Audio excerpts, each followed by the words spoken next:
Today we'll be learning the fly stitch to make a leaf. Starting from the top of the leaf, you will make one stitch down to the point of the middle where it starts. This is to fill in the middle of the fly stitch that would otherwise be left blank. To start the fly stitch itself, you'll bring your needle up through either side of the original stitch and down onto the opposite side.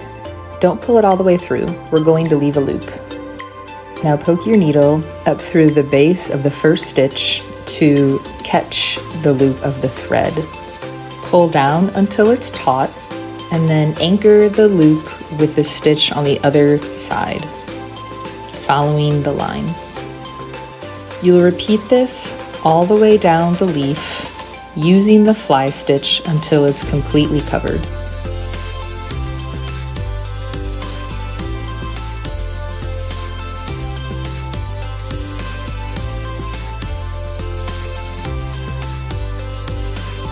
When doing this, it's important to have the leaf drawn and the central stem part, so you have a diagram to follow and places where your needle should go.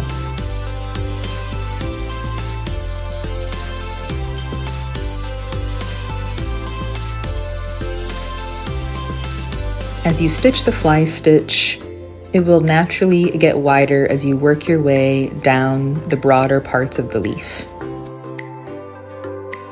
You can start to see why following the central line is important, because the knots you make will also follow that line.